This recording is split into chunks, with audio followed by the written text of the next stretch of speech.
All right, YouTube. So the video down below is from Fox News. They're reporting that Chuck Grassley has granted Christine Blasey Ford an extra 2 days for her deadline. So the deadline for her testimony is going to be Wednesday, 10 p.m. Eastern, I believe.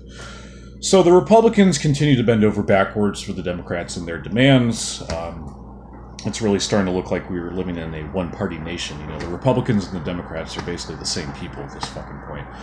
Trump, you know, basically is the only one who's based in this moment. He comes out and says, like, why weren't charges filed before? Why is this just happening now?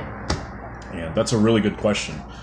And most of us know the answer. It's, you know, politically expedient for them to just drop this on the Senate Judiciary Committee's lap and just say, oh, you know, look, Kavanaugh, you know, he's a sexual abuser or a sexual assaulteer or whatever the word is.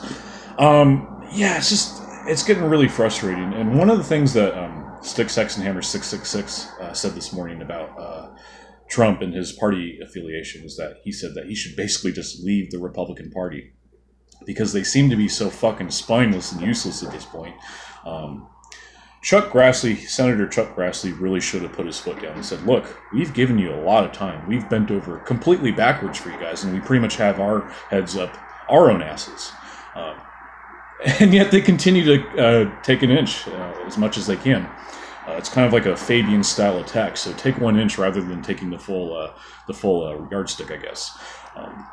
It's not the best analogy, but yeah, I'm just so fucking frustrated. And I think most Americans are getting really frustrated with this as well because there's just so much propaganda coming from the mainstream media, the legacy media, about the Kavanaugh hearings. And like Neil Cavuto, who's a Fox News never Trumper, he comes out and says, oh, well, the polls are showing now that people are starting to oppose the Kavanaugh confirmation.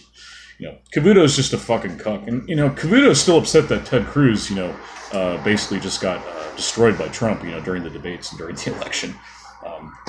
And Ted Cruz, he's fucking useless. Like, honestly, if I were in Texas right now, I would vote for Beto O'Rourke just to fucking send a message to the Republicans. Because Ted Cruz, he's a fucking neocon. I mean, look at him, you know, talking about how... Just listen to the way he talks. He is neocon incarnate, you know. He's not a Tea Partier. He's just a fucking neocon, honestly. Alright, that was a pretty good take. I'm going to end it on that before I blow a fucking blood vessel up here. It's just really frustrating, honestly, guys. And I think most of us know what's going to happen. I think, you know, everything's going to be fine. You know, Kavanaugh's going to get confirmed.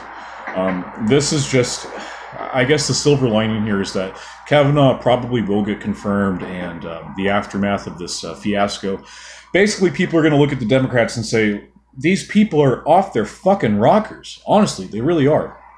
And, you know, they bring this poor girl out. And a lot of people, including myself, believe that she's a puppet, and they're just using her, they're kind of dangling her out like a piece of meat, basically, to throw Kavanaugh under the bus. Martin Brodell, I think he was saying that, you know, he's kind of buying into that theory. He said something else. He said he had an interesting take on it as well. But anyways, there's just, you know, politics. What are you going to do? All right, guys. God bless. I'll see you later.